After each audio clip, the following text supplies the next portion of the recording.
പ്രത്യാശയോടെ പാടിക്കേ, പ്രത്യാശയോടെ പ്രത്യാശയോടെ പാടിക്കേ.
കർത്താവിൻ്റെ അതിപരിശുദ്ധ നാമത്തിന് മഹത്വം ഉണ്ടാകട്ടെ.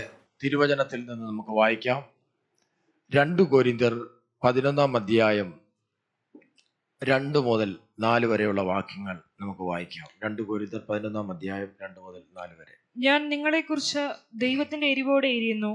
ഞാൻ ക്രിസ്തു എന്ന ഏകപുരുഷന് നിങ്ങളെ നിർമ്മല കന്യകയായി ഏൽപ്പിക്കുവാൻ വിവാഹ നിശ്ചയം ചെയ്തിരിക്കുന്നു.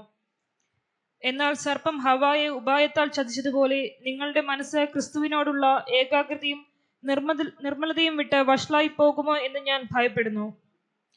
ഒരുത്തൻ വന്ന് ഞങ്ങൾ പ്രസംഗിക്കാത്ത മറ്റൊരു യേശുവിനെ പ്രസംഗിക്കുകയോ നിങ്ങൾക്ക് ലഭിക്കാത്ത വേറൊരു ആത്മാവിനെ കുറിച്ച് പറയുകയോ നിങ്ങൾ കൈക്കൊള്ളാത്ത വേറൊരു സുവിശേഷം പ്രസംഗിക്കുകയോ ചെയ്യുമ്പോൾ നിങ്ങൾ പൊറുക്കുന്നത് ആശ്ചര്യം. Price the Lord. കർത്താവേ, നന്ദിയോടെ സ്തോത്രം. ഞങ്ങൾക്ക് നൽകുന്ന എല്ലാ തിരുവെഴുത്തുകൾക്കുമായി സ്തോത്രം. ഞങ്ങൾക്ക് ആത്മീക വർധനവിനായി കാരണമായി തീരണം. പരിശുദ്ധാത്മാവേ, ദൈവവചനത്തെ ഞങ്ങൾക്ക് നൽകണം, വെളിപ്പാടുകളോടെ നൽകണം, ശക്തിയോടെ നൽകണം. യേശുവിൻ്റെ നാമത്തിൽ തന്നെ നാം വളരെയധികം ധ്യാനിക്കുകയും പ്രസംഗിക്കുകയും ചെയ്തിട്ടുള്ളതായ ഒരു വേദവാക്യമാണ് നാം വായിച്ചത്. ഞാൻ നിങ്ങളെക്കുറിച്ച് ദൈവത്തിൻ്റെ എരിവോടെ എരിയുന്നു.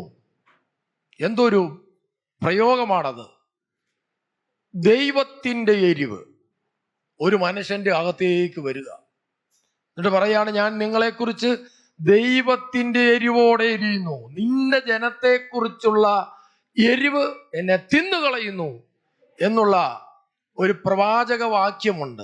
യേശു കർത്താവ് യെരുശലേം ദേവാലയത്തിലേക്ക് പ്രവേശിക്കുമ്പോൾ വിൽക്കുന്നവരെയും വാങ്ങുന്നവരെയൊക്കെ ക്ഷോഭത്തോടെ പുറത്താക്കുന്ന രംഗം ആ സുവിശേഷകൻ അത് രേഖപ്പെടുത്തുമ്പോൾ ഈ വാക്കവിടെ പറയുന്നുണ്ട്, നിന്റെ ജനത്തെക്കുറിച്ചുള്ള എരിവ് എന്നെ തിന്നുകളയുന്നു. അപ്പൊ ദൈവത്തിന്റെ എരിവ് മനുഷ്യന്റെ അകത്തേക്ക് ദൈവം കൊടുക്കുന്നത് എന്തിനാ? ദൈവത്തിന്റെ എരിവ് ഒരു മനുഷ്യന്റെ ഉള്ളിലേക്ക് ദൈവം കൊടുക്കുന്നത് ആ മനുഷ്യനെ ദൈവപ്രവൃത്തിക്ക് വേണ്ടി ഒരുക്കുവാൻ വേണ്ടിയാ. ഇന്ന് പകൽക്കാലം നമ്മളിൽ പലരുടെയും അകത്തേക്ക് ദൈവം ഈ എരിവ് സമയാസമയങ്ങളിൽ നിക്ഷേപിക്കുന്നുണ്ട്. പക്ഷെ പലപ്പോഴും നാം എരിവിനെ നാം സ്വീകരിക്കാതെ പോകുന്നു. ദൈവത്തിന്റെ എരിവിനെ ദൈവമക്കളുടെ അകത്തേക്ക് ദൈവം കൊടുക്കും. ഒരു വിഷയത്തോടുള്ള ബന്ധത്തിലാണ് ഇത് പറയുന്നതെങ്കിലും ഇന്ന് പകൽ ഈ വചനം ധ്യാനിക്കുമ്പോൾ പരിശുദ്ധാത്മാവ് ഇടപെടുന്നു. ചിലർക്ക് വേണ്ടി പ്രാർത്ഥിക്കുവാൻ, ചിലരോട് സുവിശേഷം പറയുവാൻ, ചിലരെ സഹായിക്കുവാൻ, ചിലർക്ക് വേണ്ടി ഇടിവിൽ നിൽക്കുവാൻ. എപ്പോഴൊക്കെയോ ദൈവം ഒരു എരിവ് നമ്മുടെ ഉള്ളിൽ തന്നിട്ടില്ലേ? ആ എരിവിനെ ദൈവത്തിന്റെ മനസ്സോടെ ഏറ്റെടുത്ത് നാം ശുശ്രൂഷിക്കുമ്പോൾ ദൈവം ശുശ്രൂഷിക്കുന്ന പോലെയുള്ള വിടുതലുകൾ അവിടെ നടക്കും. Price the Lord. വിശ്വസിക്കുന്നവർ കരങ്ങൾ ഉയർത്തി ദൈവത്തിനൊന്ന് സ്തോത്രം ചെയ്താട്ടെ. ചിലപ്പോൾ ചില സമയങ്ങളിൽ ചില വ്യക്തികളെ നമ്മുടെ മുമ്പിൽ കൊണ്ടുവരും. അസമയത്തായിരിക്കും. ദൈവത്തിന്റെ ഉദ്ദേശത്താൽ അവർക്ക് വേണ്ടി പ്രാർത്ഥിക്കുവാൻ ദൈവം നമ്മെ നിയോഗിക്കും. അതൊക്കെ ഒരു വലിയ അനുഗ്രഹമായി കരുതിക്കോണം. ദൈവം ചിലതിനെ ദൈവത്തിന്റെ ഹിതത്തിൽ ആക്കിയെടുക്കുവാൻ ഒരു ദൈവ മനുഷ്യനായ നമ്മെ തെരഞ്ഞെടുക്കുന്നതാണ്. ദൈവത്തിന്റെ ഈ എരിവ് സ്വീകരിക്കുന്നവരാണ് ദൈവമക്കൾ. Price the Lord. പൗലോസ് അപ്പോസ്തലൻ തിമോഥെയോസിനോട് പറയുന്നുണ്ട്, നീയോ ദൈവത്തിന്റെ മനുഷ്യനായുള്ളോവേ. തിമോഥെയോസിനോട് മാത്രമല്ല, യേശുവിനെ രക്ഷകനായി സ്വീകരിച്ച ഓരോ ദൈവ പൈതലിനെയും നോക്കി ദൈവത്തിന്റെ വചനം വിളിക്കുന്നു, ദൈവത്തിന്റെ മനുഷ്യനായുള്ളോവേ. നമ്മൾ ഓരോരുത്തരും ദൈവത്തിന്റെ മനുഷ്യരാ. ഒന്ന് പറഞ്ഞേ, ഞാൻ ദൈവത്തിന്റെ മനുഷ്യനാ, ഞാൻ ദൈവത്തിന്റെ മനുഷ്യനാ. ദൈവത്തിന്റെ ഹൃദയം എൻ്റെ അകത്തുണ്ട്. ഞാൻ വീണ്ടും ജനിച്ച നാളിൽ എൻ്റെ അകത്ത് വന്നിരിക്കുന്ന പരിശുദ്ധാത്മാവ് ദൈവത്തിന്റെ മനുഷ്യനാക്കി എന്നെ തീർക്കുന്നതാണ്. ഞാൻ സ്വയമേ ദൈവത്തിന്റെ മനുഷ്യനായതല്ല.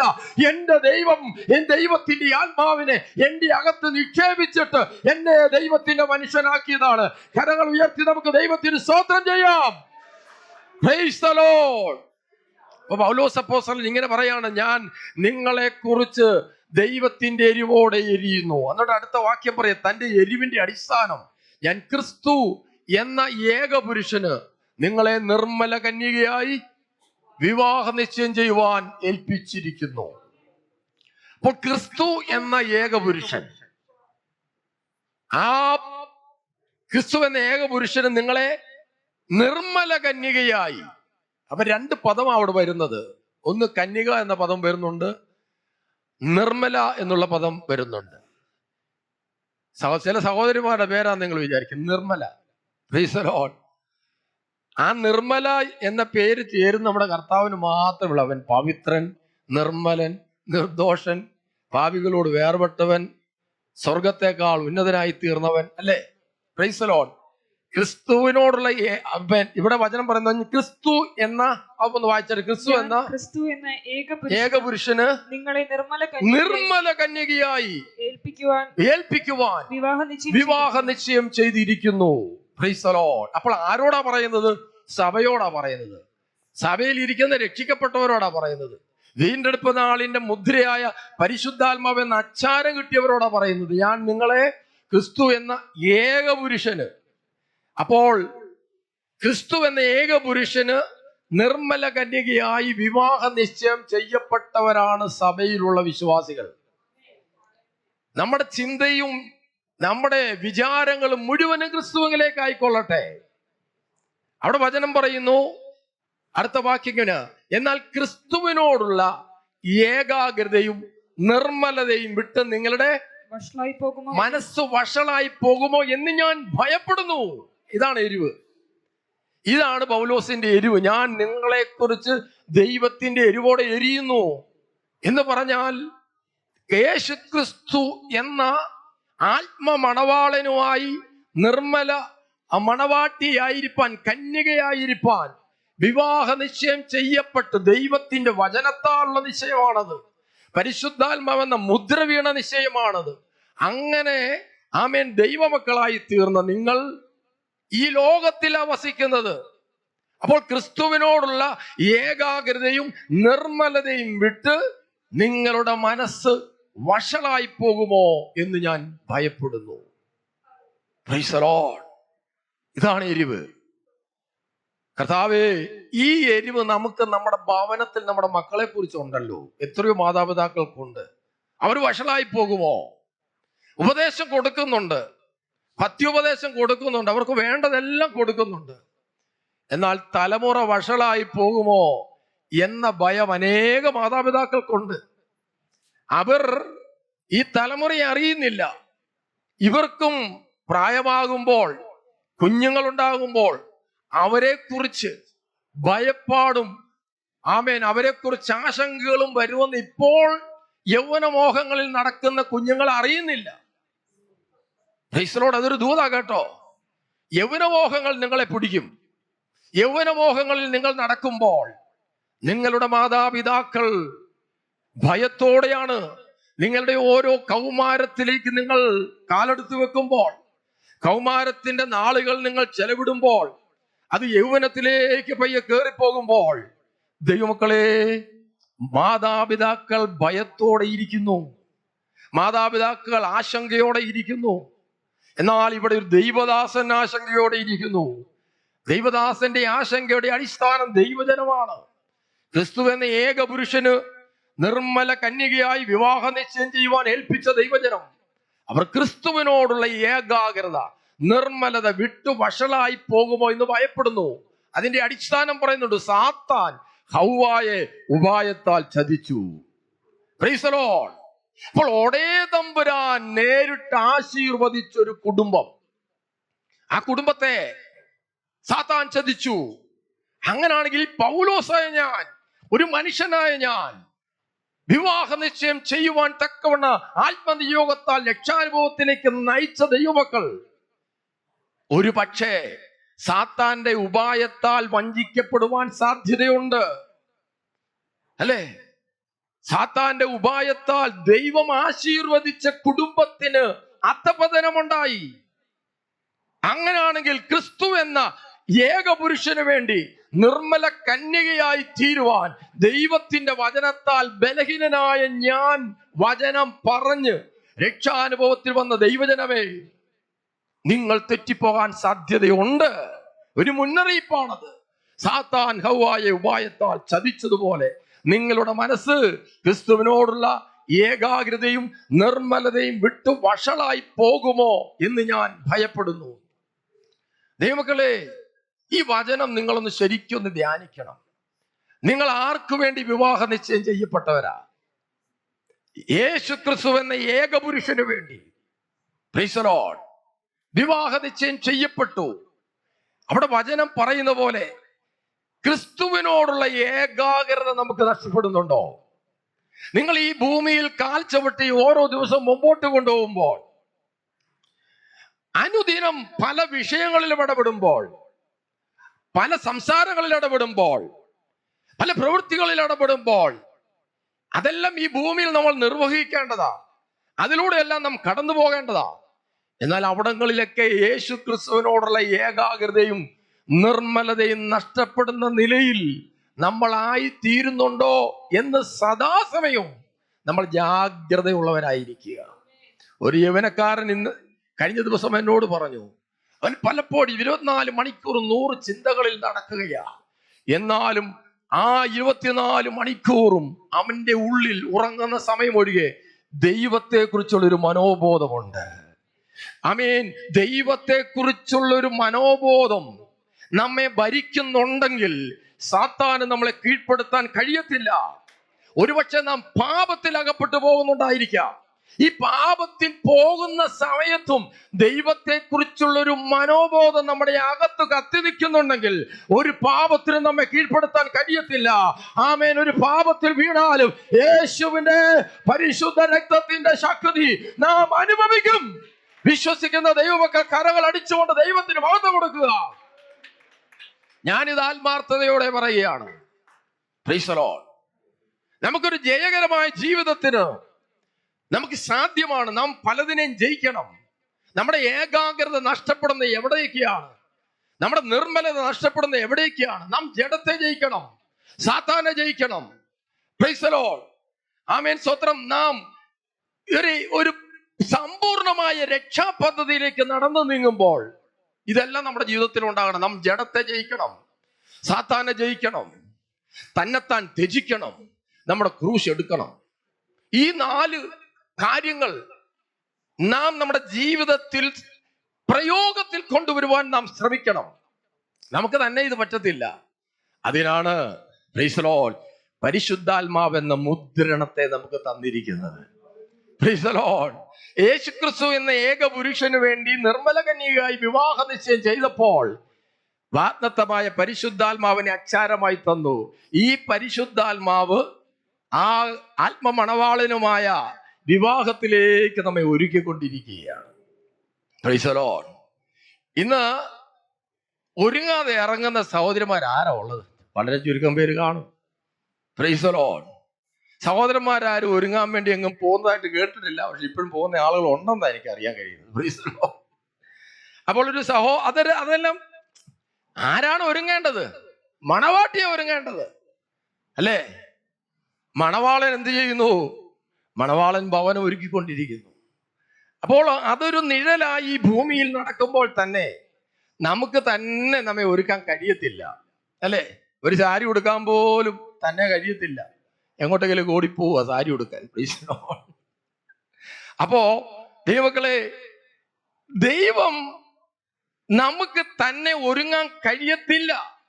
അതുകൊണ്ടാണ് പരിശുദ്ധാത്മാവിനെ മുദ്രയായി തന്നത്. ഈ പരിശുദ്ധാത്മാവ് നമ്മെ ഓരോ ദിവസം ഒരുക്കുകയാണ്. ഈ പരിശുദ്ധാത്മാവിന്റെ ഒരുക്കം ആരാണ് അനുഭവിക്കുന്നത്? ആമേൻ. എല്ലാ സമയത്തും ഒരുപക്ഷെ പാപത്തിൽ വീടുപോയാലും ദൈവത്തെക്കുറിച്ചുള്ളൊരു മനോബോധം നിന്റെ അകത്ത് കത്തിജ്വലിച്ചു നിൽക്കുന്നുണ്ടെങ്കിൽ, നല്ല മനസാക്ഷിക്ക് വേണ്ടിയുള്ള ഈ അപേക്ഷയായി സ്നാനം ദൈവസന്നിധിയിൽ കൊടുത്തപ്പോൾ ആത്മാവെന്ന ദാനത്തെ നിനക്ക് തന്നു. ഈ ദാനം സ്തോത്രം അവൻ നമ്മെ ഒരുക്കിക്കൊണ്ടിരിക്കുകയാണ്. ക്രിസ്തു എന്ന ആത്മമണവാളന് വേണ്ടി നാം ഒരുക്കപ്പെട്ടുകൊണ്ടിരിക്കുകയാണ്. വിശ്വസിക്കുന്ന ദൈവമക്കൾ സ്തോത്രം പറഞ്ഞാട്ടെ. യഥാർത്ഥത്തിൽ പരിശുദ്ധാത്മാവെന്ന വാഗ്ദത്തത്തെ പ്രാപിച്ച ദൈവമക്കളെ ദിനം പ്രതി ഒരുക്കിക്കൊണ്ടിരിക്കുന്ന ആ പരിശുദ്ധാത്മാവുണ്ട്. തുടർന്ന് വചനം ഇങ്ങനെയാണ് പറഞ്ഞാൻ സ്തോത്രം, ഞാൻ ക്രിസ്തു എന്ന ഏകപുരുഷന് നിങ്ങളെ നിർമ്മല കന്യകയായി വിവാഹം നിശ്ചയം ചെയ്യാൻ ഏൽപ്പിച്ചിരിക്കുന്നാൽ സാത്താൻ ഹവ്വായെ ഉപായത്താൽ ചതിച്ചതുപോലെ ക്രിസ്തുവിനോടുള്ള ഏകാഗ്രതയും നിർമ്മലതയും വിട്ട് നിങ്ങളുടെ മനസ്സ് വഷളായി പോകുമോ എന്ന് ഞാൻ ഭയപ്പെടുന്നു. എന്നിട്ട് അടുത്ത വാക്യം കൂടി നമുക്ക് വായിക്കാം. ഒരുത്തൻ വന്ന്, ആരെങ്കിലും ആയിക്കോട്ടെ, ഒരുത്തൻ വന്ന് ഞങ്ങൾ പ്രസംഗിക്കാത്ത മറ്റൊരു യേശുവിനെ പ്രസംഗിക്കുകയോ നിങ്ങൾക്ക് ലഭിക്കാത്ത വേറൊരു ആത്മാവിനെ കുറിച്ച് പറയുകയോ നിങ്ങൾ കൈക്കൊള്ളാത്ത വേറൊരു സുവിശേഷം പ്രസംഗിക്കുകയോ ചെയ്യുമ്പോൾ നിങ്ങൾ പൊറുക്കുന്നത് ആശ്ചര്യം. Price the Lord. ഇതിനോട് ചേർത്താണ് ഈ വചനം പറയുന്നത്. ഒരുത്തൻ വന്ന് ഞങ്ങൾ പ്രസംഗിക്കാത്ത മറ്റൊരു യേശുവിനെ പ്രസംഗിക്കുക. മറ്റൊരു യേശു ഉണ്ട്. മറ്റൊരു യേശുവിനെ പ്രസംഗിക്കുന്നിടത്ത് മറ്റൊരാത്മാവ് വ്യാപരിക്കാൻ തുടങ്ങുന്നത്. മറ്റൊരു യേശുവിനെ പ്രസംഗിക്കുന്നിടത്ത് മറ്റൊരാത്മാവ് വ്യാപരിക്കുമ്പോൾ അതൊരു മറ്റൊരു സുവിശേഷമാണ്. Price the Lord. തുടക്കം എവിടാ? മറ്റൊരു യേശു. അപ്പൊ മറ്റൊരു യേശു ഉണ്ടോ? ഉണ്ട്. ആ യേശു ആരാണ്? ആ യേശു പ്രൈസ് ദി ലോർഡ് നാം ഈ തിരുവചനത്തിൽ സുവിശേഷ സത്യങ്ങളിൽ വരച്ചു കാണിക്കുന്ന, നിത്യരക്ഷയൊരുക്കുന്ന, കഷ്ടതയനുഭവിച്ച, സ്വർഗമഹിമകളെ വിട്ട് ഈ താണഭൂമിയിലേക്ക് മനുഷ്യാവതാരം എടുത്തു, കഷ്ടതയനുഭവിച്ചു, ക്രൂശിൽ മരിച്ചടക്കപ്പെട്ട് ഉയർത്തെഴുന്നേറ്റ ആ യേശുവിന്റെ ആമേൻ യഥാർത്ഥമായ ദൈവിക ഉദ്ദേശത്തിലേക്ക് നമ്മെ നടത്താതിരിപ്പാൻ സാത്താൻ താനും വെളിച്ചദൂതന്റെ വേഷം ധരിക്കുന്ന പോലെ യഥാർത്ഥ യേശു ആണെന്ന് തോന്നിപ്പിക്കുന്ന നിലകളിൽ ആമേൻ യേശുവിനെ പ്രസംഗിച്ചുകൊണ്ട് ജനത്തിന്റെ ഇടയിലേക്ക് മറ്റൊരാത്മാവിനെ പ്രവേശിപ്പിച്ചുകൊണ്ട് മറ്റൊരു സുവിശേഷത്തിന്റെ അടിമകളാക്കി തീർത്ത് നിത്യരക്ഷയെ നഷ്ടപ്പെടുത്തുവാനുള്ള പൈശാചിക പദ്ധതിക്കെതിരെ നിങ്ങൾ പൊറുക്കുന്നത് ആശ്ചര്യം. പലപ്പോഴും പലയിടങ്ങളിലും യഥാർത്ഥ ദൈവവചന സത്യമല്ലാത്തത് വിളിച്ചു പറയുമ്പോൾ, യഥാർത്ഥ വചനത്തിൽ നിന്നും മനുഷ്യനെ തെറ്റിക്കുന്ന സംഗതികൾ പലരും ആമേൻ പൊതു മാധ്യമങ്ങളിൽ വിളിച്ചു പറയുമ്പോൾ പലരും എന്തിനാണ് ഈ കുറ്റം പറയുന്നത്? എന്തിനാണ് അവരെ ദൈവം അവരോട് ചോദിച്ചോളും. അങ്ങനെ പറയാനല്ല ഇത് പറഞ്ഞിരിക്കുന്നത്. ഒരു മനുഷ്യന്റെ വ്യക്തിപരമായ ജീവിതത്തിൽ സംഭവിക്കുന്ന താഴ്ചകളോ വീഴ്ചകളോ പാപങ്ങളോ പരസ്യപ്പെടുത്താനല്ല ഇത് പറയുന്നത്. ഒരു മനുഷ്യന്റെ ജീവിതത്തിൽ സംഭവിക്കുന്നതായ കുറവുകൾ, അവന്റെ ബലഹീനതകൾ പൊതുമാധ്യമങ്ങളിലേക്ക് ഇട്ടുകൊണ്ട് ആ മനുഷ്യനെ അപകീർത്തിപ്പെടുത്തുവാനുമല്ല പറയുന്നത്. എന്നാൽ ഉപദേശ സത്യങ്ങളിലൂടെ ആമേൻ നിത്യരക്ഷയിലേക്ക് നയിക്കേണ്ട ദൈവജനത്തെ ആമേൻ പത്യോപദേശത്തെ വിട്ട് കർണരസമാകുമാറ് സംസാരിച്ചുകൊണ്ട് മറ്റൊരു യേശുവിനെ പ്രസന്റ് ചെയ്തുകൊണ്ട് വേറൊരു ആത്മാവിന്റെ അടിമകളാക്കി ജനത്തെ മാറ്റുന്ന ദുഷ്ടപ്രവണതയ്ക്കെതിരെ ദൈവജനം പ്രതികരിക്കണം. അവിടെ വചനം പറയുന്നു, നിങ്ങൾ പൊറുക്കുന്നത് ആശ്ചര്യം എന്ന് പറഞ്ഞാൽ പൊറുക്കാൻ പാടില്ല. Price the Lord. കോംപ്രമൈസ് ചെയ്യാൻ പാടില്ല. ദൈവമക്കളെ, ഞാൻ പറഞ്ഞാൽ പാപം ചെയ്യുന്നതിന്റെ ഇടയ്ക്കും ദൈവത്തെക്കുറിച്ചുള്ള മനോബോധത്തോടെ തന്നെയാണ് പാപം ചെയ്യുന്നത്. ഇല്ലെന്ന് പറയാൻ പറ്റുമോ? നമ്മളൊക്കെ പാപം ചെയ്യാൻ വേണ്ടി ഒന്നും അല്ല പറയുന്നത്. വാക്കുകൾ കൊണ്ടും ചിന്തകൾ കൊണ്ടും ഒക്കെ എപ്പോഴെങ്കിലും ഒക്കെ എന്തെങ്കിലുമൊക്കെ നമ്മൾ വീണു പോകുന്നുണ്ട്, അല്ലേ? കഴിഞ്ഞ ആഴ്ച ഞാൻ പറഞ്ഞ പോലെ നാം രക്ഷിക്കപ്പെടുന്നതിന് മുമ്പ് നാം പാപത്തിലേക്ക് നിരന്തരം പോയിക്കൊണ്ടിരുന്ന പാപിയാ. എന്നാൽ ഇപ്പോൾ നാം പാപത്തിൽ നിന്ന് ഓടി രക്ഷപ്പെട്ടുകൊണ്ടിരിക്കുന്ന നീതിമാനാ. നാം നീതിമാനാ, പക്ഷെ പാപത്തിന്റെ പ്രവണതകളുണ്ട്. പാപത്തിലേക്ക് ദിനം പ്രതി വീണുകൊണ്ടിരുന്ന അവസ്ഥയിൽ ദൈവത്തെക്കുറിച്ചുള്ള മനോബോധമില്ലായിരുന്നു. എന്നാൽ ദൈവം നമ്മെ നീതീകരിച്ചപ്പോൾ നമ്മുടെ അകത്തൊരു ബോധ്യം വന്നു. ദൈവം നീതീകരിച്ചവനെ ആർ കുറ്റം ചുമത്തും? പൗലോസ് ഒരു വെല്ലുവിളി പോലെ ചോദിക്കുക, നീതീകരിക്കുന്നവൻ ദൈവം, കുറ്റം ചുമത്തുന്നവൻ ആര്? Price the Lord.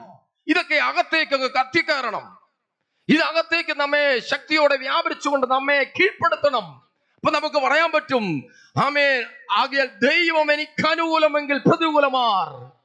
യേശു നിന്നെ നീതീകരിച്ചെന്ന് ഉറപ്പുള്ള ദൈവമക്കൾ എന്ന് വിളിച്ചു പറഞ്ഞേ, ദൈവം എനിക്ക് അനുകൂലമാണ്, ദൈവം എനിക്ക് അനുകൂലമാണ്. ഈ പ്രാഗൽഭ്യം ആരാ തരുന്നതെന്നറിയാമോ? ദൈവത്തിന്റെ പരിശുദ്ധാത്മാവാണ് തരുന്നത്. എന്റെ ദൈവം എനിക്ക് അനുകൂലമാണെന്ന് എന്റെ അകത്തളങ്ങളിൽ ബോധ്യം തരുന്നത് പരിശുദ്ധാത്മാവാണ്. നമുക്ക് കരങ്ങൾ ഉയർത്തി ദൈവത്തിന് സ്തോത്രം ചെയ്യാം. അതുകൊണ്ട് ഒരുവൻ വന്ന് നിന്നെ കുറ്റം വിധിച്ചാലും നമ്മളെ മനസ്സ് പതറിപ്പോകത്തില്ല. നമ്മുടെ അകത്ത് ബോധ്യം വേണം, ദൈവം എന്നെ നീതീകരിച്ചു, എൻ്റെ പ്രവൃത്തികൾ നിമിത്തമല്ല, കാൽവറിയുടെ രക്തത്തിൽ ആമേൻ എന്നെ കഴുകിയിട്ട് യേശുവിന്റെ മരണപുനരുത്ഥാനത്തെ വിശ്വസിക്കുവാനുള്ള ദൈവകൃപ എൻ്റെ മേൽ പകർന്നതുകൊണ്ട് ഞാൻ ഉറപ്പോടെ വിശ്വസിക്കുന്നു, എൻ്റെ ദൈവം എന്നെ നീതീകരിച്ചു. ആമേൻ, സ്തോത്രം. റോമാലേഖനം 4:24 അതാ പറയണത്. ആമേൻ, നമ്മുടെ നീതീകരണത്തിനായി ദൈവം യേശുവിനെ ഉയർപ്പിച്ചു. യേശു ക്രിസ്തുവിനെ ദൈവം ഉയർപ്പിച്ചു. പക്ഷെ നമ്മളിത് വിശ്വസിക്കണം നിർബന്ധം ഉണ്ടോ? യേശു ക്രിസ്തുവിനെ ദൈവം ഉയർപ്പിച്ചു, നമ്മളിത് വിശ്വസിക്കണം എന്ന് നിർബന്ധം ഉണ്ടോ? എന്നാൽ കൃപ നമ്മുടെ മേൽ വന്നപ്പോൾ എന്ത് സംഭവിച്ചു? നാം വിശ്വസിച്ചു. കൃപയാലല്ലോ, വിശ്വാസം മൂലം നാം രക്ഷിക്കപ്പെട്ടത്. എന്ത് വിശ്വസിച്ചു? യേശുവിനെ ദൈവം മരിച്ചവരുടെ ഇടയിൽ നിന്ന് ഉയർപ്പിച്ചു എന്ന് നാം വിശ്വസിച്ചു. എങ്ങനെ വിശ്വസിച്ചു? ദൈവം കൃപയാൽ തന്ന വിശ്വാസത്താൽ നാം വിശ്വസിച്ചു. അങ്ങനെ നാം എന്തായി തീർന്നു? വിശ്വാസത്താൽ നാം നീതീകരിക്കപ്പെട്ടു. വിശ്വാസത്താൽ നാം നീതീകരിക്കപ്പെട്ടെന്ന് ഉറപ്പുണ്ടെങ്കിൽ നമുക്ക് പറയാൻ പറ്റും, എന്റെ ദൈവം എന്നെ നീതീകരിച്ചു, ആർ എന്നെ കുറ്റം ചുമത്തും? വിശുദ്ധന്മാർ എല്ലാവരും പറഞ്ഞാട്ട്, എന്റെ ദൈവം എന്നെ നീതീകരിച്ചു, ആർ എന്നെ കുറ്റം ചുമത്തും? എന്നാൽ ഇങ്ങനെയുള്ള ബോധ്യങ്ങൾ നമ്മുടെ അകത്ത് നിന്ന് നഷ്ടപ്പെടുത്തുവാൻ മറ്റൊരു യേശുവിനെ കൊണ്ടുവരും. മറ്റൊരു യേശുവിനെ പ്രസംഗിക്കുന്ന ഇടത്ത് മറ്റൊരാത്മാവ് വ്യാപരിക്കുമ്പോൾ അതൊരു മറ്റൊരു സുവിശേഷം മാറും. ഞാൻ ചിന്തിക്കുകയാണ്, ഈ 2000 വർഷങ്ങൾക്ക് മുമ്പ് ദൈവസഭയുടെ ആരംഭ നൂറ്റാണ്ടിൽ തന്നെ അപ്പോസ്തലനായ പൗലോസ് ഇത് എഴുതി വെക്കുമ്പോൾ ഈ കാലഘട്ടത്തിൽ ഇത് ശക്തിയോടെ ഫണം വിടർത്തി വന്നിരിക്കുക. ആര്? മറ്റൊരേശു. Praise the lord. ഈ മറ്റൊരേശുവിനെ എങ്ങനെ തിരിച്ചറിയാം? Praise the lord. യഥാർത്ഥ യേശു ജഡത്തെ ജയിക്കുവാൻ നമ്മെ ശക്തീകരിക്കുന്ന ഉപദേശം തരുന്നതാ. യഥാർത്ഥ യേശു സാത്താനെ പരാജയപ്പെടുത്തുവാൻ നമ്മെ ശക്തീകരിക്കുന്നതാ. യഥാർത്ഥ യേശു ആമേൻ സ്തോത്രം ക്രൂശ് എടുക്കുവാൻ നമ്മെ പ്രേരിപ്പിക്കുന്നതാ. യഥാർത്ഥ യേശു തന്നെത്താൻ ത്യജിക്കുവാൻ നമ്മെ പ്രേരിപ്പിക്കുന്നതാ. ഇതിൽ നിന്ന് വ്യത്യസ്തമായ ഒരു ഉപദേശമുണ്ടോ? അങ്ങനെയുള്ള ഉപദേശം കർണരസമാകുമാറുള്ളതാ. കർണരസമാകുമാറുള്ള ഉപദേശം ആർക്കാണ് ഇഷ്ടമില്ലാത്തത്? Praise the lord. ആമേൻ. നമ്മളെ ഈ ഭൂമിയിൽ വലുതാക്കി തീർക്കുമെന്ന് പറയുന്ന ഉപദേശം ആർക്കാ ഇഷ്ടമില്ലാത്തത്? നിരന്തരമായി ഇത് കേൾക്കുമ്പോൾ യഥാർത്ഥമായ ക്രൂശിന്റെ ഉപദേശത്തിൽ നിന്നും നാം വ്യതിചലിച്ചു പോവുകയാണ്. Price the Lord. ദൈവമക്കളെ, അപ്പോൾ അപ്പോസ്തലനായ പൗലോസ് ഗലാത്യ ലേഖനത്തിൽ അതിന്റെ 1-ാം അധ്യായം 6-ാം വാക്യത്തിൽ ക്രിസ്തുവിന്റെ കൃപയാൽ നിങ്ങളെ വിളിച്ചവനെ വിട്ട് ഇത്ര വേഗത്തിൽ നിങ്ങൾ മറ്റൊരു സുവിശേഷത്തിലേക്ക്, അതൊന്ന് വായിച്ചാട്ടെ. ഗലാത്യർ 1:6. ക്രിസ്തുവിന്റെ കൃപയാൽ നിങ്ങളെ വിളിച്ചവനെ വിട്ട് നിങ്ങൾ ഇത്ര വേഗത്തിൽ വേറൊരു സുവിശേഷത്തിലേക്ക് തിരിയുന്നത് കൊണ്ട് ഞാൻ ആശ്ചര്യപ്പെടുന്നു. Price the Lord. അവിടെ പൗലോസ് പറയുന്ന വേറൊരു സുവിശേഷം, കൃപയാലുള്ള രക്ഷയെ പ്രാപിച്ച ദൈവമക്കൾ ന്യായപ്രമാണത്തിന്റെ ആചാരമായ പരിച്ഛേദന കൂടെ ഏൽക്കണമെന്നുള്ള ഉപദേശം സഭയ്ക്കകത്ത് വന്നപ്പോൾ അതിനെതിരെ എഴുതിയതാണ്. കൃപയാലുള്ള രക്ഷയെ പ്രാപിച്ച ദൈവമക്കൾ, ആമേൻ സ്തോത്രം, ജാതികളിൽ നിന്ന് രക്ഷിക്കപ്പെട്ടു വന്നവർ, അങ്ങനെ ദൈവത്തിന്റെ മഹാകൃപയാലുള്ള രക്ഷ വിശ്വാസത്താൽ പ്രാപിച്ച ആളുകള് ന്യായപ്രമാണത്തിന്റെ പ്രവൃത്തിയായ പരിച്ഛേദന കൂടെ ഏറ്റാലേ ഈ രക്ഷാപദ്ധതിക്കകത്തേക്ക് അവർ വരത്തുള്ളൂ എന്നുള്ള നിലകളിൽ ഉപദേശം വന്നപ്പോൾ അതൊരു മറ്റൊരു സുവിശേഷമാണ് എന്ന് പൗലോസ് പഠിപ്പിക്കുക. അതിനെതിരെ ശക്തമായി എഴുതുക.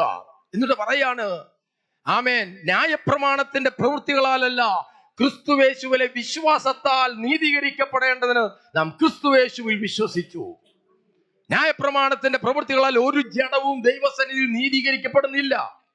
അത് ആ കാലഘട്ടത്തിൽ പൗലോസ് ആ വിഷയമാണ് അവതരിപ്പിച്ചതെങ്കിൽ ഈ കാലഘട്ടത്തിൽ അതിന് വേറെ രൂപവും ഭാവവും വന്നു. മറ്റൊരു യേശു പ്രസംഗിക്കപ്പെടുക, മറ്റൊരു യേശുവിനെ പ്രസംഗിക്കുന്ന താള് കൂടുക. മറ്റൊരു യേശുവിനെ പ്രസംഗിക്കുമ്പോൾ യഥാർത്ഥ യേശുവിനെ കണ്ടെത്തി പിൻപറ്റുവാൻ തക്കവണ്ണമുള്ള തെരഞ്ഞെടുപ്പുള്ള ജനത്തെ തെറ്റിച്ചു കളയുക. അതാണ് ഇതിനകത്ത് ഏറ്റവും വലിയ ദുരന്തം. സത്യദൈവത്തെ കണ്ടെത്തി സത്യദൈവത്തിന്റെ പാതയിൽ നടക്കുവാൻ തക്കവണ്ണം ഏൽപ്പിച്ചു കൊടുക്കുവാൻ സാധ്യതയുള്ള അനേകർ തളയ്ക്കപ്പെട്ടു പോകുന്നു. Price the Lord. ഇത് നിങ്ങൾ പൊറുക്കുന്നത് ആശ്ചര്യം. ദൈവങ്ങളെ, ഞാൻ പറയട്ടെ, വീണ്ടും പറയുന്നു, ഒരു പാപമാണെന്നുള്ള ബോധ്യം നമുക്കുണ്ട്, അല്ലേ? രക്ഷിക്കപ്പെട്ട ദൈവമക്കൾക്ക് പാപമാണെന്നുള്ള ബോധ്യമുണ്ട്. എന്നാൽ ഒരു മറ്റൊരു യേശുവിന്റെ മറ്റൊരാത്മാവ്, മറ്റൊരു സുവിശേഷം ഒരുവനെ കയറി പിടിക്കുമ്പോൾ പാപത്തെ പാപമായി കാണാൻ പോലും പറ്റാതെ വണ്ണം, പാപത്തെ പാപമെന്ന് കണ്ടുകൊണ്ടതിനെ തള്ളിക്കളയാൻ പറ്റാതെ വണ്ണം മനസ്സ് വഷളായി പോകുന്നു. Price the Lord. മനസ്സ് വഷളായി പോയാൽ പാപത്തെ നാം താലോലിക്കുന്നവരായി തീരും. നാം ഈ പാപത്തിലാണെങ്കിലും കുഴപ്പമില്ല എന്നുള്ള ചിന്ത നമ്മുടെ അകത്ത് വരും. Praise the lord. ആമേൻ. അപ്പോസ്തലനായ പൗലോസ് അതിനെക്കുറിച്ച് പറയുമ്പോൾ പത്രോസ് അപ്പോസ്തലൻ അതിനെക്കുറിച്ച് ഇങ്ങനെ പറയുന്നു. ആമേൻ സ്തോത്രം. 2 പത്രോസ് 2-ാം അധ്യായം 1, 2, 3 വാക്യങ്ങൾ നമുക്കത് വായിക്കാം. എന്നാൽ കള്ളപ്രവാചകന്മാരും ജനത്തിന്റെ ഇടയിൽ ഉണ്ടായിരുന്നു. അങ്ങനെ നിങ്ങളുടെ ഇടയിലും ദുരുപദേഷ്ടാക്കന്മാർ ഉണ്ടാകും. അവർ നാശകരമായ ദുരുപദേശങ്ങളെ പഠിപ്പിച്ചുകൊണ്ട് തങ്ങളെ വിലയ്ക്ക് വാങ്ങിയ നാഥനെ തള്ളിപ്പറഞ്ഞ് തങ്ങൾക്ക് തന്നെ ശീഘ്രനാശം വരുത്തും. അവരുടെ ദുഷ്കാമ പ്രവൃത്തികളെ പലരും അനുകരിക്കും. അവർ നിമിത്തം സത്യമാർഗം ദുഷിക്കപ്പെടും. അവർ ദ്രവ്യാഗ്രഹത്താൽ കൗശലവാക്ക് പറഞ്ഞ് നിങ്ങളെ വാണിഭമാക്കും. എത്ര ശക്തമായ വചനം! അപ്പോസ്തലനായ പത്രോസ് ഇത് എഴുതിയ കാലഘട്ടത്തിൽ ഇങ്ങനെ ഒരു സംഭവം ഉണ്ടായിരുന്നു എന്ന് വ്യക്തമല്ല. എന്നാൽ പത്രോസ് പറയാണ്, പഴയ നിയമ കാലഘട്ടത്തിലും ജനത്തിന്റെ ഇടയിൽ കള്ളപ്രവാചകന്മാർ ഉണ്ടായിരുന്നു. അങ്ങനെ നിങ്ങളുടെ ഇടയിലും ദുരുപദേഷ്ടക്കന്മാർ എണീൽക്കും. മുന്നറിയിപ്പാ, പ്രവചനമാ അത്. അപ്പോസ്തല പ്രവൃത്തികളിൽ പൗലോസ് അപ്പോസ്തലൻ പറഞ്ഞു, ഞാൻ പോയി കഴിഞ്ഞാൽ നിങ്ങളുടെ ഇടയിൽ ദുരുപദേഷ്ടക്കന്മാർ എണീൽക്കും. അല്ലേ? അപ്പോസ്തല പ്രവൃത്തികൾ നമ്മൾ വായിക്കുന്നുണ്ട്. ഇവിടെ പത്രോസും അതേറ്റ് പറയുന്നു, പഴയ നിയമകാലത്ത് കള്ളപ്രവാചകന്മാരുണ്ടായിരുന്നു. ഈ കാലഘട്ടത്തിൽ പുതിയ നിയമസഭയിൽ വരുന്നത് ദുരുപദേഷ്ടക്കന്മാർ വരും. അവരെന്താ ചെയ്യുന്നത്? അതൊന്ന് വായിച്ചാട്ടെ. നാശകരമായ ദുരുപദേശങ്ങൾ. അപ്പോൾ ദുരുപദേശം അത് നാശത്തിലേക്കാ, അല്ലേ? അപ്പോൾ ഉപദേശം ഉള്ളത് കൊണ്ടാണ് ദുരുപദേശം വരുന്നത്. യഥാർത്ഥമായ ഉപദേശം ദൈവം നമ്മുടെ അകത്ത് തന്നിട്ടുണ്ടെങ്കിൽ ഒരു സ്തോത്രം പറഞ്ഞാട്ടെ.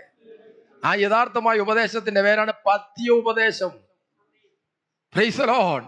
നിങ്ങൾക്ക് ഈ ഭൂമിയിൽ ഒന്നും കിട്ടിയില്ലേലും ദൈവം തരുമോ? തന്നെ വാങ്ങിച്ചോണം. എല്ലാവർക്കും ഒന്നും കൊടുക്കണം നിർബന്ധമൊന്നുമില്ല.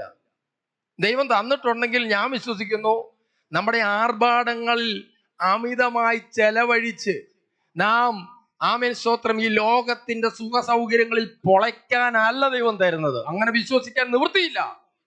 നമുക്ക് ദൈവം അധികമായി അനുഗ്രഹിക്കുന്നുണ്ടെങ്കിൽ ദൈവരാജ്യത്തിന്റെ വിസ്തൃതിക്ക് വേണ്ടി അതിനെ ചെലവിടുവാൻ തന്നെയാണ് ദൈവം തരുന്നത്.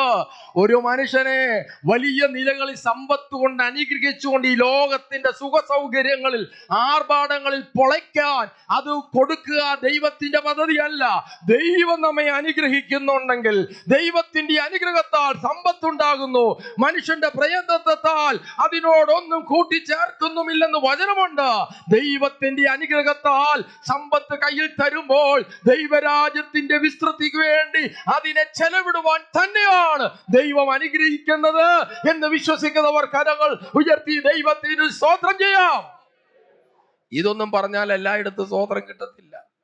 Price the Lord. എന്തെങ്കിലും ഇപ്പോ ഉള്ളത് പോരാ, കുറച്ചുകൂടെ വേണം. അതിനുവേണ്ടിയാണ് ദൈവസഭയിൽ വന്നിരിക്കുന്നത് പലരും. അപ്പോ ഉള്ളത് കൂടെ പ്രൈസ് ദി ലോർഡ് എടുത്തു കളയുമെന്ന് പറയുമ്പോൾ ആ ഒരു സുവിശേഷം സ്വീകരിക്കാൻ സൗകര്യമില്ല എന്ന് ചിന്തിക്കുന്ന ആളുകളുണ്ട്.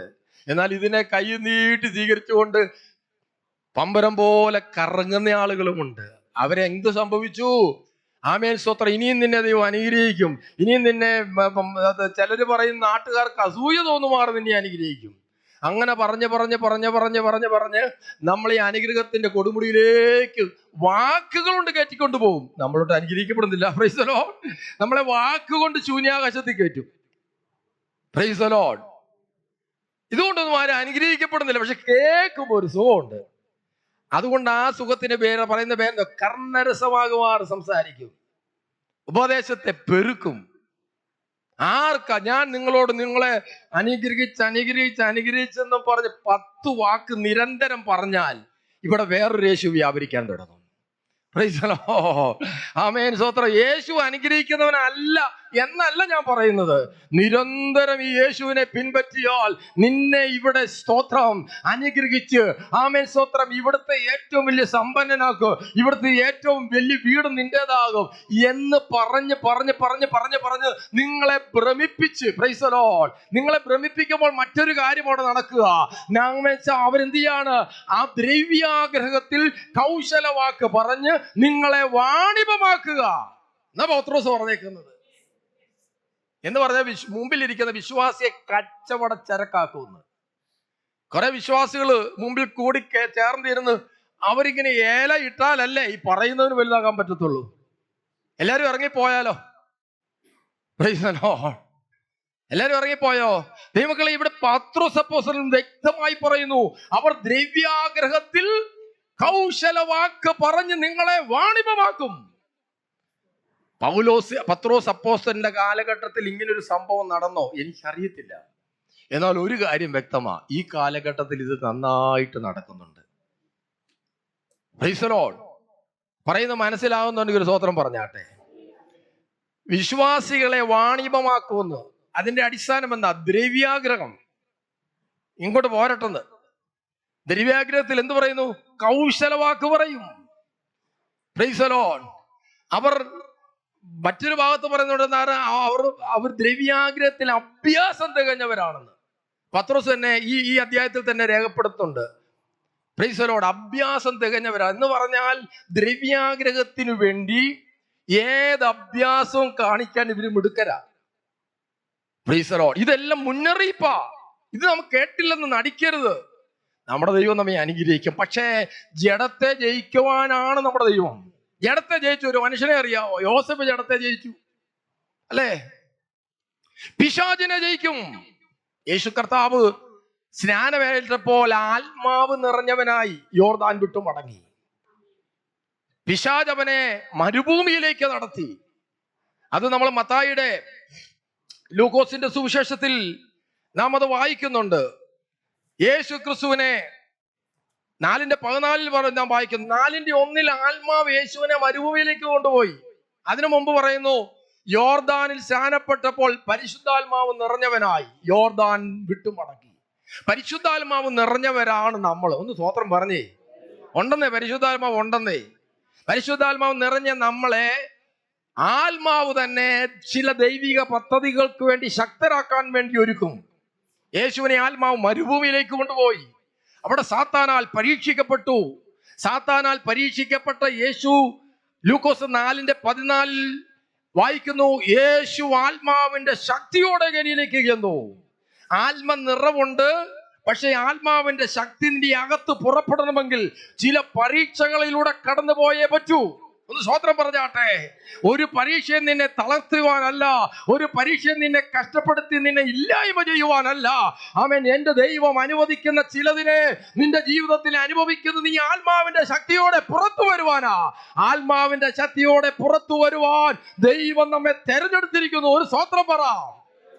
അതുകൊണ്ട് കഷ്ടതകളും പ്രയാസങ്ങളും ദുരിതങ്ങളും ഒക്കെ വരുമ്പോ തകർന്നു പോകരുത്. ചില നിർണായക നിമിഷങ്ങൾ വരും. പൈശാചികൻ നിന്നെ കീഴ്പ്പെടുത്തുവാൻ വേണ്ടി നിന്റെ വിശ്വാസ ജീവിതത്തെ ചോദ്യം ചെയ്തുകൊണ്ട് നിന്റെ വിശ്വാസത്തിൽ വന്നിട്ടോ നിനക്ക് എന്തുകൊണ്ട് ഇങ്ങനെ ഭവിച്ചു, ഇയ്യോബിന്റെ സകലതും നഷ്ടപ്പെട്ടു, എല്ലാം എടുത്തു കളഞ്ഞെന്ന പിശാച് വിചാരിച്ച് എല്ലാം എടുത്തു കളഞ്ഞു എന്നുള്ളത് സത്യമാ. അവന്റെ ജീവൻ ഒഴികെ എല്ലാം എടുത്തു. എന്നാൽ ഇയ്യോബിലുള്ള ഏറ്റവും അമൂല്യമായ വസ്തുവിനെ പിശാച് എടുത്തില്ല. ഈശോമൻ ഇയ്യോബിന്റെ കൂടെ ദൈവമുണ്ടായിരുന്നു. ഇയ്യോബിന്റെ ഉള്ളിലുള്ള ദൈവത്തെ മാറ്റി നിർത്തുവാൻ പിശാചിന് കഴിഞ്ഞില്ല. ഏത് ശോധനയും ഏത് പരീക്ഷണവും വന്നെങ്കിൽ നിന്റെ അകത്തുള്ള ദൈവത്തെ കുറിച്ചുള്ള മനോബോധത്തെ കവർന്നെടുക്കുവാൻ പിശാചിന് കഴിയുന്നില്ല എങ്കിൽ നീ ഒരു ജയാളി തന്നെയാണ്. നീ ഒരു ജയാളി തന്നെയാണ്. വിശ്വസിക്കുന്ന ദൈവമക്കൾ കരങ്ങൾ അടിച്ചുകൊണ്ട് ദൈവത്തിന് മഹത്വം കൊടുക്കുക.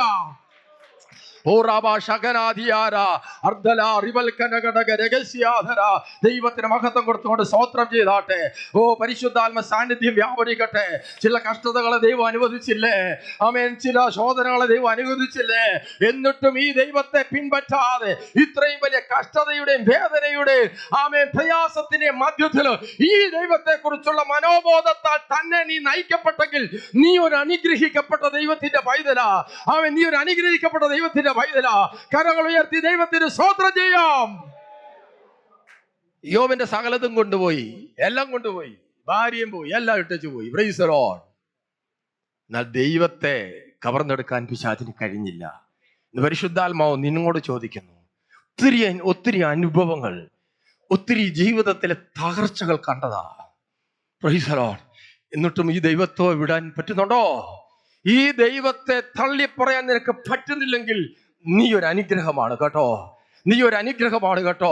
നിന്റെ ജീവിതത്തിലെ ആമേൻ മറ്റുള്ളവർ കേട്ടാൽ പോലും ആമേൻ സ്വതന്ത്ര സ്തംഭിച്ചു പോകുന്ന ജീവിത അനുഭവങ്ങൾ നിന്നെ വേട്ടയാടിയപ്പോഴും ഈ യേശുവിനെ വിട്ടൊരു പരിപാടിക്ക് പോകാതെ ആമേൻ ഒരുപക്ഷെ നീ തളർന്നു പോയി കാണ്, നീ നിരാശപ്പെട്ടു പോയി കാണ്, ക്ഷീണിച്ചു പോയി കാണ്.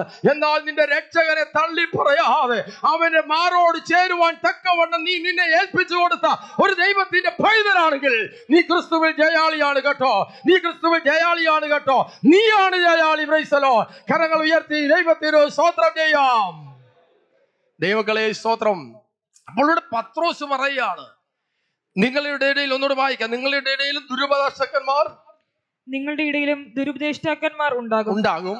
അവർ നാശകരമായ ദുരുപദേശങ്ങളെ പഠിപ്പിച്ചു. അപ്പൊ ഈ ഉപദേശം ഉണ്ടെങ്കിലാണ് ദുരുപദേശത്തെ ഞാൻ പറഞ്ഞു. ദുരുപദേശം വന്നാൽ നാശമാണ്, ഉപദേശം വന്നാൽ അനുഗ്രഹമാണ്. ദുരുപദേശം വന്നാൽ ഈ ദാഹിക്കുന്നവന് വിഷജലം കൊടുക്കുന്ന പോലെ. Praise the lord. ദാഹം മാറും, പക്ഷെ അതോടെ അവന്റെ പരിപാടി തീരും. Praise the lord. ആമേൻ. നിങ്ങൾ ഒന്ന് വായിച്ചോട്ടെ. ദുരുപദേശകന്മാർ, അങ്ങനെ നിങ്ങളുടെ ഇടയിലും ദുരുപദേഷ്ടാക്കന്മാർ ഉണ്ടാകും. അവർ നാശകരമായ ദുരുപദേശങ്ങളെ പഠിപ്പിച്ചുകൊണ്ട് തങ്ങളെ വിലയ്ക്ക് വാങ്ങി നാഥനെ തള്ളിപ്പറഞ്ഞ് തങ്ങൾക്ക് തന്നെ ശീഘ്രനാശം വരുത്തും. Price the Lord. അവരുടെ ദുഷ്കാമ പ്രവർത്തികളെ പലരും അനുകരിക്കും. കണ്ടോ ആ വാക്കുകൾ വരുന്നത് കണ്ടില്ലേ? പിന്നെ ഇവരിൽ നിന്ന് വരുന്നത് ദുഷ്കാമ പ്രവൃത്തികളാ. അർത്ഥം വിശദീകരിക്കണോ? ദൈവത്തെ അറിഞ്ഞു, കർത്താവിനെ പ്രസംഗിക്കുന്നു, കർത്താവിനെ ആരാധിക്കുന്നു, ദൈവവൈതലെന്ന് സ്റ്റിക്കർ എഴുതി നെറ്റിക്ക് ഒട്ടിച്ചിട്ടുണ്ട്, പക്ഷെ ദുഷ്കാമത്തിലാ ജീവിക്കുന്നത്. Price the lord. ഈ ദുരുപദേശം പറയുമ്പോൾ മറ്റൊരു യേശുവിനെ പ്രസംഗിക്കുന്ന ആളുകൾ അവർ ദുഷ്കാമത്തിന് അടിമപ്പെട്ട് ജീവിക്കുമ്പോൾ എന്ത് സംഭവിക്കുന്നു? വചനം പറയുന്നു, അവരുടെ ദുഷ്കാമ പ്രവൃത്തികൾക്ക് പലരും അനുകരിക്കും. തെറ്റിപ്പോകുന്നു ജനം. മറ്റൊരു യേശുവിനെ പ്രസംഗിക്കുന്നവൻ പാപത്തെ കുറിച്ചുള്ള ബോധം നഷ്ടപ്പെടുന്നു. Price the Lord. യേശു തങ്ങളുടെ പോക്കറ്റിലാണെന്ന ചിന്ത അവർ വെച്ചു പുലർത്തുന്നു. അതുകൊണ്ട് പാപത്തെ കുറിച്ചുള്ള ബോധം നഷ്ടപ്പെടുമ്പോൾ ദുഷ്കാമ പ്രവൃത്തികളിൽ വീണുപോകുന്നു. ഇവർ ദുഷ്കാമ പ്രവൃത്തികളിൽ വീണുപോകുമ്പോൾ ഇവർക്ക് വീഴാമെങ്കിൽ പിന്നെ എനിക്ക് വീഴാൻ മേലെ നോക്കിയിരിക്കുക. ആരാ വീഴുന്നത്? വീഴുന്നവനെ പിൻപറ്റാൻ വേണ്ടി നോക്കിയിരിക്കാം. ഇവർക്ക് വീഴാമെങ്കിൽ പിന്നെ എനിക്ക് വീഴാൻ മേലെ. അവരുടെ ദുഷ്കാമ പ്രവൃത്തികളെ പലരും അനുകരിക്കും. അടുത്ത വാക്യം, അവർ നിമിത്തം സത്യമാർഗം ദുഷിക്കപ്പെടും. അങ്ങനാണോ ഇപ്പൊ സംഭവിച്ചുകൊണ്ടിരിക്കുന്നത്? അങ്ങനാണോ ഈ പതിറ്റാണ്ടുകളിൽ സത്യമാർഗം ദുഷിക്കപ്പെടുന്നുണ്ടോ? ഞാനൊരു ആത്മാർത്ഥമായ ചോദ്യം ചോദിക്കുകയാണ്. സത്യമാർഗം ദുഷിക്കപ്പെടുന്നുണ്ടോ? എന്തുകൊണ്ട് ദുഷിക്കപ്പെടുന്നു? മറ്റൊരു യേശു പ്രബലപ്പെട്ടത് കൊണ്ട് ദുഷിക്കപ്പെടുന്നു. മറ്റൊരു യേശുവിന്റെ സുവിശേഷം പ്രബലപ്പെട്ടത് കൊണ്ട് ദുഷ്കാമ പ്രവൃത്തികൾ പെരുകുന്നു. സത്യവിശ്വാസികൾ, യേശുവിനെ പ്രസംഗിക്കുന്നവർ, യേശുവിനെ അനുഗമിക്കുന്നവർ എന്ന് പറയുന്ന ആളുകൾ ദുഷ്കാമ പ്രവൃത്തികളിൽ വീണുപോകുമ്പോൾ എന്തു സംഭവിക്കുന്നു? ലോകം അവരെ നോക്കുകയാണ്. അവരുടെ തെറ്റിലേക്ക് ലോക മനുഷ്യൻ അകപ്പെടുന്നതിനപ്പുറമായി യേശുവിനെ പിൻപറ്റിയവൻ ഇങ്ങനെ വീണുപോകുമ്പോൾ അവർ നിമിത്തം സത്യമാർഗം ദുഷിക്കപ്പെടും. Praise the lord. ഇതൊക്കെ ഇന്ന് സംഭവിക്കുന്നില്ലേ? ഇതിന്ന് സംഭവിക്കുന്നുണ്ടല്ലോ, നമുക്കറിയാമല്ലോ. എൻ്റെ ദൈവമക്കളെ, ഇതിന്റെ എല്ലാം അടിസ്ഥാന കാരണം മറ്റൊരു യേശു പ്രസംഗിക്കപ്പെട്ടു, മറ്റൊരാത്മാവ് വ്യാപരിച്ചു. ആ ആത്മാവ് പാപത്തെ കുറിച്ച് ബോധം വരുത്തുന്ന ആത്മാവല്ല. പാപത്തിനകത്ത് നീ എത്ര വേണേലും കുളിച്ചോ, ഒരു കുഴപ്പവുമില്ല. നീ ദൈവവേദനായതുകൊണ്ട് ഇനി ഒരു കുഴപ്പവുമില്ല. Price the Lord. അവർ നിമിത്തം സത്യമാർഗം ദുഷിക്കപ്പെടും. അടുത്ത വാക്യം, അവർ ദ്രവ്യാഗ്രഹത്താൽ കൗശലവാക്ക് പറഞ്ഞ് നിങ്ങളെ വാണിഭമാക്കും. ഇതാണ് നമ്മൾ കുറച്ചു മുമ്പ് പറഞ്ഞത്. ദ്രവ്യാഗ്രഹത്തിൽ കൗശലവാക്ക്. അത് പറയും. മുമ്പിൽ വന്നിരിക്കുന്നവൻ വെറും കച്ചവട ചരക്കായി തീരുന്നു. ഇത് ഈ കാലഘട്ടത്തിൽ ഇത് പ്രബലപ്പെട്ടുകൊണ്ടിരിക്കുക. ഇത് നമുക്ക് തിരിച്ചറിയാൻ പറ്റുന്നുണ്ട്. എന്നാൽ യഥാർത്ഥമായ ഉപദേശം ക്രിസ്തുയേശുവിലൂടെ നമുക്ക് നൽകപ്പെട്ടിരിക്കുന്നു. ഞാൻ പറഞ്ഞല്ലോ, ആമേൻ, സ്തോത്രം. നമുക്ക് കർത്താവ് തന്നിരിക്കുന്ന രക്ഷയെ പ്രാപ്യമാക്കുവാൻ പ്രയാസമുള്ള ചില മേഖലകളുണ്ട്. ഒന്ന്, നമ്മുടെ ജഡത്തെ ജയിക്കുക. പ്രയത്നിച്ച പാടാണ്, എന്നാൽ ജയിക്കാൻ പറ്റും. Praise the lord. ദൈവത്തെക്കുറിച്ചുള്ള മനോബോധമാണ് നമ്മെ എപ്പോഴും ഭരിക്കുന്നതെങ്കിൽ, ദൈവോന്മുഖമായി മാത്രം ചിന്തിക്കുന്നുവെങ്കിൽ പരിശുദ്ധാത്മാവ് നമ്മെ സഹായിക്കും. നമ്മുടെ ജഡത്തെ ജയിക്കുവാൻ പരിശുദ്ധാത്മാവ് സഹായിക്കും. പിശാചിനെ ജയിക്കാൻ കഴിയും. യേശു കർത്താവ് പൂർണ്ണ മനുഷ്യനായിരുന്നു. പിശാചിനെ ജയിച്ച് പിശാചിനെ ജയിക്കുവാനുള്ള ശക്തി നമുക്ക് തരുന്നു. വചനം പറയുന്നു അല്ലേ, ദൈവശക്തി നമ്മുടെ മേൽ പകർന്നിട്ടുണ്ട്. ഒന്ന് സ്തോത്രം പറഞ്ഞേ. പിശാചിനെ ജയിക്കുന്നു. പിന്നെ ഇതെല്ലാം നമ്മുടെ സമർപ്പണത്തിലൂടെ ദൈവം ചെയ്യുന്നതാ. എന്നാൽ ക്രൂശ് എടുക്കാൻ എത്ര പേർക്ക് താല്പര്യമുണ്ട്? യേശു കർത്താവ് മത്തായിയുടെ സുവിശേഷം 16:24 കൂടെ നമുക്കൊന്ന് വായിക്കാം. യഥാർത്ഥ സുവിശേഷത്തിനകത്ത് ഇതെല്ലാം ഉണ്ട്. മത്തായിയുടെ സുവിശേഷം 16:24. പിന്നെ യേശു ശിഷ്യന്മാരോട് പറഞ്ഞത്, ഒരുത്തൻ എന്റെ പിന്നാലെ വരുവാൻ ഇച്ഛിച്ചാൽ തന്നെത്താൻ ത്യജിച്ച തന്റെ ക്രൂശ് എടുത്ത് എന്നെ അനുഗമിക്കട്ടെ. Price the lord. യഥാർത്ഥ സുവിശേഷത്തിനകത്ത് യേശുവിനെ പിൻപറ്റാൻ ഒരുവൻ ശ്രമിച്ചാൽ എന്ത് ചെയ്യണം? തന്നെത്താൻ ത്യജിക്കണം. പലപ്പോഴും ദൈവമക്കളെ, ഈ തന്നെത്താൻ ത്യജിക്കുന്ന കാര്യം എന്ന് പറഞ്ഞാൽ നമ്മളുടേതായ സകലതൊന്നും മാറ്റണം. ഞാൻ യേശു ക്രിസ്തുവിനോടുകൂടെ ക്രൂശിക്കപ്പെട്ടിരിക്കുന്നു. ഇനി ജീവിക്കുന്നത് ഞാനല്ല, ക്രിസ്തു അത്രേ എന്നിൽ വസിക്കുന്നു എന്ന ചിന്ത നമ്മെ എപ്പോഴും ഭരിക്കണം. ഞാൻ വിലയ്ക്ക് വാങ്ങപ്പെട്ടിരിക്കുന്നു, ഞാൻ എനിക്കുള്ളവനല്ല. അപ്പോൾ തന്നെത്താൻ ത്യജിക്കാൻ നമുക്ക് എളുപ്പമാകും. നാം തന്നെത്താൻ ത്യജിക്കുക മാത്രമല്ല, നമ്മുടെ ക്രൂശ് എടുത്ത് കർത്താവിനെ അനുഗമിക്കണം. ദൈവം ചില ക്രൂശുകൾ ഈ ഭൂമിയിൽ ജയകരമായ ജീവിതത്തിൽ ചില ക്രൂശുകൾ നിനക്ക് ഒരുക്കിയിട്ടുണ്ട്. മറ്റൊരു യേശുവിനെ പ്രസംഗിക്കുന്നിടത്ത് നിനക്ക് ക്രൂശ് ഇല്ലെന്നേ പറയത്തുള്ളൂ. മറ്റൊരു യേശുവിനെ പ്രസംഗിക്കുന്നിടത്ത് നിന്റെ ക്രൂശ് കർത്താവ് നീക്കിയെന്നേ പറയത്തുള്ളൂ. നിന്റെ പാപത്തിന്റെ കുരിശ് യേശു നീക്കി, നിന്റെ ശാപത്തിന്റെ കുരിശ് യേശു നീക്കി. Price the Lord. എന്നാൽ ജയകരമായ ക്രൈസ്തവ ജീവിതത്തിന് ചില ക്രൂശുകൾ ഉണ്ട്. Price the Lord. അത് നിന്നെ തീർത്തു കളയുവാനല്ല, ആ ക്രൂശ് നിന്റെ ഉദ്ധാനത്തിന്റെ കുരിശ. നിന്റെ പാപത്തിന്റെ കുരിശേശു ഏറ്റെടുത്തു, നിന്റെ ശാപത്തിന്റെ ക്രൂശേശു ഏറ്റെടുത്തു. എന്നാൽ നിന്റെ ജീവിതത്തിൽ യേശുവിനെ പിൻപറ്റുമ്പോൾ ചില ക്രൂശിന്റെ അനുഭവങ്ങൾ തരുന്നത് അത് നിന്റെ ഉദ്ധാനത്തിന്റെ കുരിശ. വിശ്വസിക്കുന്ന ദൈവമക്കൾ കരങ്ങൾ ഉയർത്തി ദൈവത്തിന് സ്തോത്രം ചെയ്താട്ടെ. ഈ ക്രൂശ് എടുക്കണം, നമ്മൾ പോയി എടുക്കണം. ജീവിതത്തിൽ ദൈവം ക്രൂശ് എടുക്കുവാനുള്ള അവസരങ്ങൾ തരും. കർത്താവായ യേശുവിൽ വിശ്വസിക്കുവാൻ മാത്രമല്ല, അവന് വേണ്ടി കഷ്ടം അനുഭവിപ്പാനും നിങ്ങൾക്ക് വരം നൽകിയിരിക്കുന്നു. Price the Lord. കഷ്ടത ഒരു വരമാണെന്ന് പ്രഖ്യാപിക്കാത്ത ഇടം അവിടെ യഥാർത്ഥ യേശുവിനെ അല്ല പ്രസംഗിക്കുന്നത്. Price the Lord. ദൈവമക്കളെ, നമ്മൾ ഓരോ ദിവസവും ക്രിസ്തുവിനോട് അനുരൂപമായി തീരണം. നാം നമ്മെ തന്നെ ത്യജിക്കണമെങ്കിൽ പ്രൈസ് ദി ലോർഡ്, നമുക്ക് വേണ്ടി തന്നെത്താൻ ത്യജിച്ച ദൈവപുത്രനെ ധ്യാനിക്കണം. Price the Lord. സ്വർഗമഹിമകളെ വിട്ട് താണഭൂമിയിലേക്ക് മനുഷ്യാവതാരമെടുത്ത ദൈവപുത്രനെ അവൻ തന്നെത്താൻ ത്യജിച്ചു. തന്റെ ദൈവത്വം, തൻ ദൈവമാണ്, തന്റെ തേജസ് അവിടെ വിട്ടിട്ട് തന്നെത്താൻ ത്യജിച്ചു. Praise the lord. അങ്ങനാണെങ്കിൽ ദൈവം ത്യജിച്ചത് എന്തുവാ? തന്റെ സ്വർഗീയ പദവിയാ. സ്വർഗത്തേക്കാൾ ഉന്നതനായി തീർന്ന സ്വർഗീയ മഹത്വമാണ് ത്യജിച്ചത്. നമ്മളോട് ത്യജിക്കാൻ പറഞ്ഞേക്കുന്ന എന്താണെന്ന് അറിയാമോ? ജഡത്തിന്റെ അധമ വിചാര വികാരങ്ങളാ, നമ്മുടെ സ്വയങ്ങളാ, നമ്മുടെ അഹങ്കാരങ്ങളാ. ആമേൻ. ഇത് ത്യജിക്കുവാനാണ് ദൈവം പറയുന്നത്. ദൈവപുത്രൻ നമുക്ക് വേണ്ടി സ്വർഗമഹിമകളെ ത്യജിച്ച് താണഭൂമിയിലേക്ക് മനുഷ്യനായി ഇറങ്ങി വന്നു. ആമേൻ. നമ്മോട് പറയാണ്, നീ നിന്നെ തന്നെ ത്യജിക്കണം. നമ്മോട് ത്യജിക്കാൻ പറഞ്ഞിരിക്കുന്ന കാര്യങ്ങൾ, ആ കാര്യങ്ങൾ നമ്മളിൽ ഉണ്ടെങ്കിൽ നമ്മുടെ നാശമായ കാര്യങ്ങളാണ്. അഹംഭാവം നമ്മളിൽ ഉണ്ടെങ്കിൽ അത് നമ്മുടെ നാശമാണ്. നമ്മുടെ സ്വയം നിരന്തരം നമ്മിൽ ആമേൻ പടം പിടർത്തി വരുന്നുണ്ടെങ്കിൽ അത് നമ്മുടെ നാശമായ കാര്യമാണ്. ഇത് നാം ത്യജിക്കാനാ പറഞ്ഞിരിക്കുന്നത്. ദൈവപുത്രൻ ത്യജിച്ചത് സ്വർഗമഹിമകളാണ്. Praise the lord. സ്വർഗമഹിമകളാണ് ദൈവപുത്രൻ ത്യജിച്ചത്.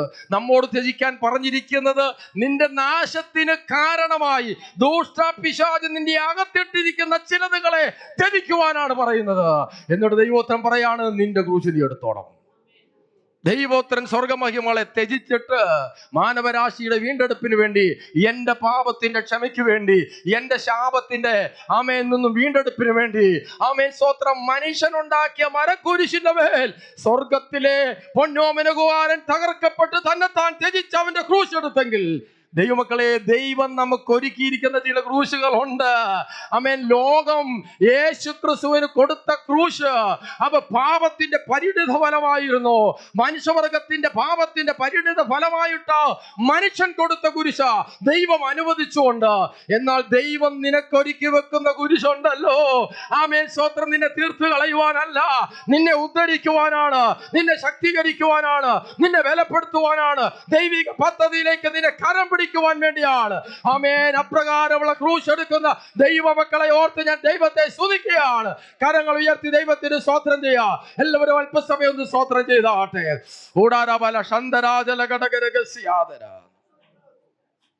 ക്രൂശിന്റെ വചനം നമ്മെ കൊണ്ടുപോകുന്നത് ക്രിസ്തുവിന് അനുരൂപതയിലേക്കാണ്. 1 യോഹന്നാൻ 3:3 നാം പറയുന്നു, അവൻ നിർമ്മലനായിരിക്കുന്നത് പോലെ നാം നമ്മെ തന്നെ നിർമ്മലീകരിക്കണം. Price the Lord. നാം അത് വായിച്ചാണല്ലോ തുടങ്ങിയത്. ക്രിസ്തു എന്ന ഏകപുരുഷന് നമ്മളെ നിർമ്മല കന്യകയായി വിവാഹ നിശ്ചയം ചെയ്യുവാൻ ഏൽപ്പിച്ചിരിക്കുന്നു. നമ്മൾ എത്ര ശ്രേഷ്ഠതയേറിയവരാ ദൈവങ്ങളെ. നമ്മൾ വളരെ ഉന്നത പദവിയാണ്. സ്വർഗീയ രാജകുമാരന്റെ മണവാട്ടിയാ.